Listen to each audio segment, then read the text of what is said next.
All right.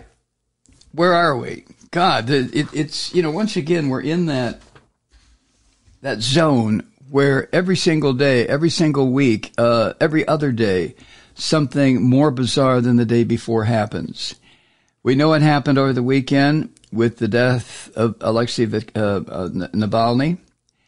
And we also are aware of the global outrage, except for one slimy, filthy human being who happened at one time to be the president of the United States and who thinks he's going to be again. I'm referring to the orange bastard Donald Trump. Now, he finally did mention Putin in his remarks on his little toy social media platform, but he compared the death of Alexei Navalny to his own legal problems.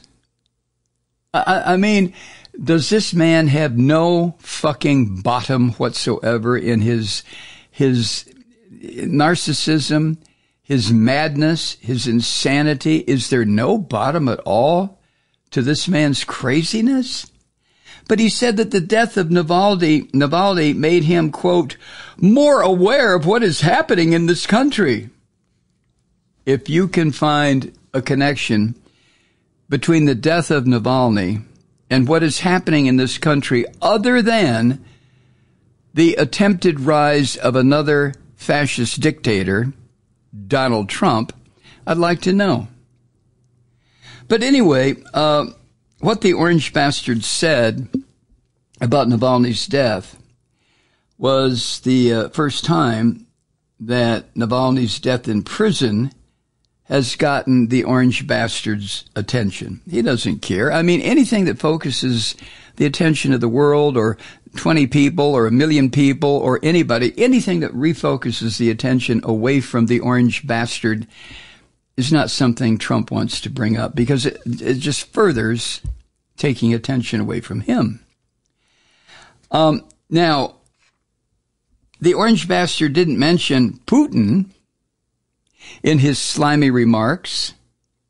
And instead, according to The Hill, he pivoted to a recitation of his complaints about prosecutors, judges, and Democrats conspiring against him.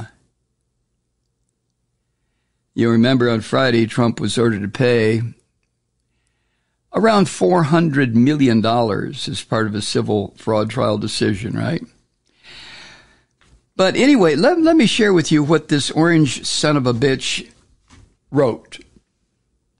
And I share it with you not necessarily to call attention to the orange bastard, but to call attention to his mental derangement, his sickness. This is what he wrote, quote, "The sudden death of Alexei Navalny has made me more and more aware of what is happening in our country.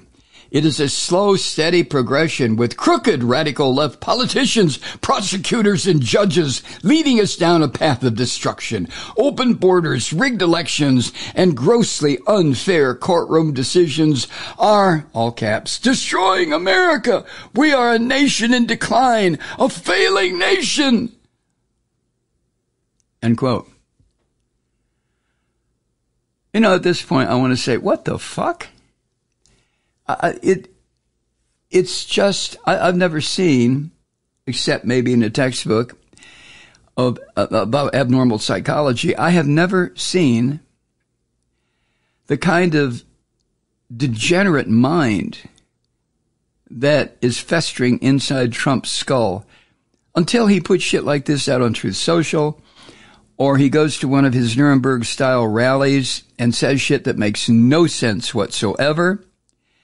And then our national news media just finds it necessary to talk about Joe Biden's age and Joe Biden's slip-ups. Wow. Now, as we all know, of course, the Orange Antichrist has spoken frequently over the past 10 years about his warm, loving relationship with his mentor, Vladimir Putin. And the orange asshole has expressed many times his desire to have a closer relationship with Putin, not with Russia, not a non-nuclear treaty between the United States and Russia, not an agreement between the United States and Russia to cut the shit after 75 or 80 years. Just stop it. No.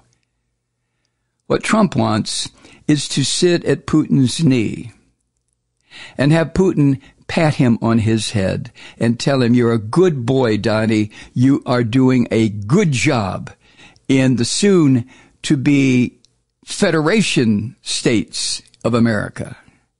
You're doing a great job, Donnie. Now, of course, he's gotten a lot of criticism from Democrats about this horse shit. Where are the Republicans?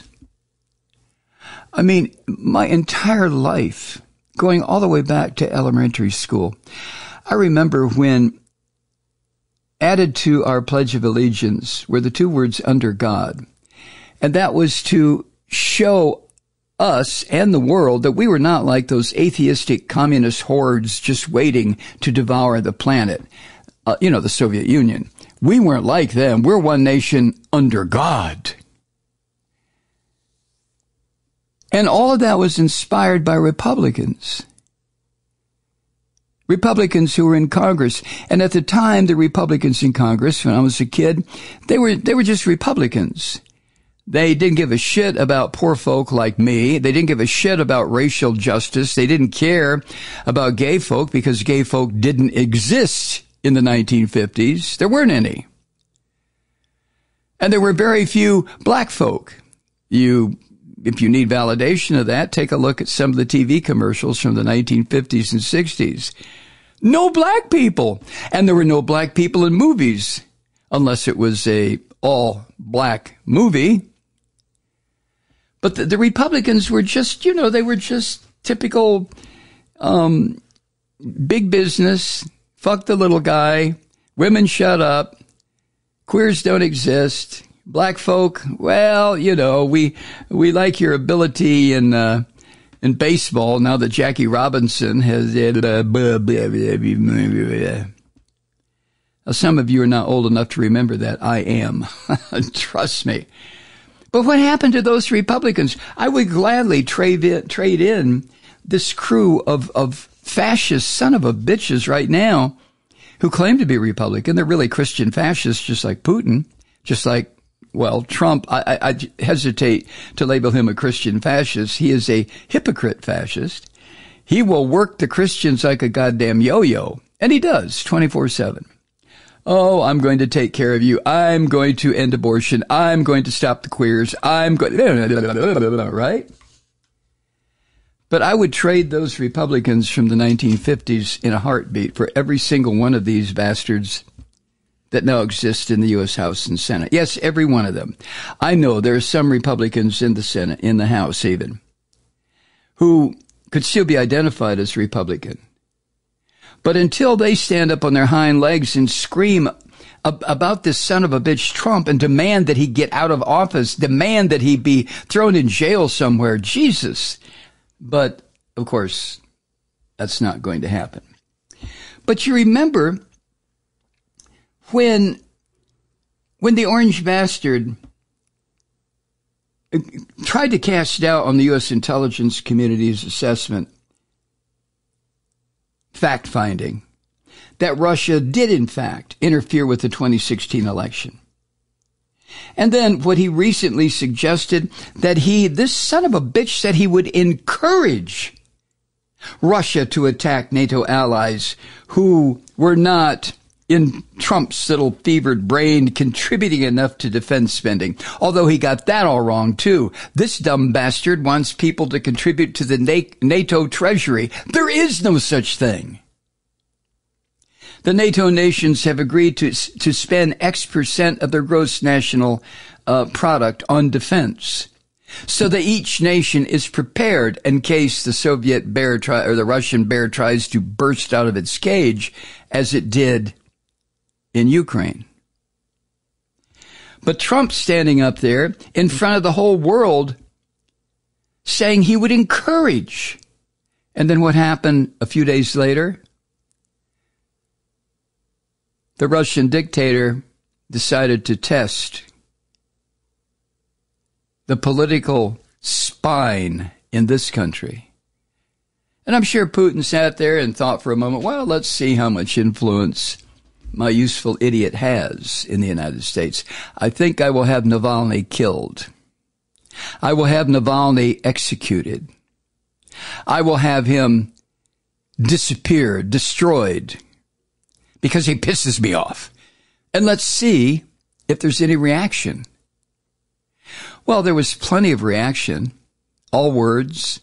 And as Ram Dass said, words are birds, flutter, flutter, flap, flap, fly around, except for the orange bastard. And the orange bastard maintained his silence to show his hero in Russia, see, I'm being a good, useful idiot. I'm not going to say anything, not for a while. And when I do, it'll just be a cursory, although I don't know what that word means, a cursory comment about, the death of your enemy, dear Lord Vladimir.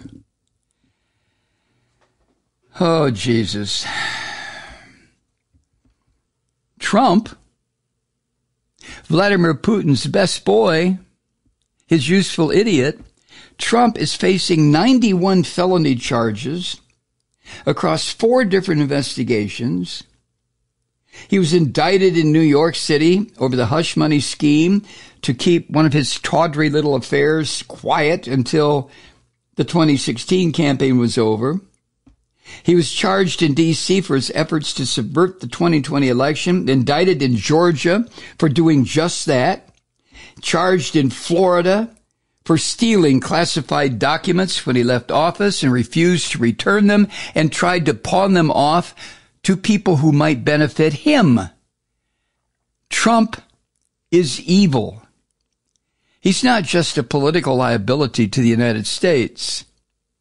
He is an evil, or a collection of evil motives, plans, ideas, schemes, and he wants to put them all into effect when he becomes president in 2025. Hi, Truth Seekers. Mike Malloy here. The Progressive Voices Network brings you commercial-free commentary from today's leading progressive radio hosts and pundits, like me, Mike Malloy, 24 hours a day. I'm not your typical old guy from the 80s or the 90s talk radio host, and Progressive Voices is not your typical talk radio network. It's a listener-supported nonprofit with no corporate control whatsoever over our broadcast. So hosts like me, Mike Malloy, are free to rant and scream and carry on about whatever we like. We're often controversial, but we're never boring. Weeknights, 9 p.m. in the East, 6 p.m. in the West on the Progressive Voices Network. Always progressive, always on. I'm Mike Malloy. Keep it lit.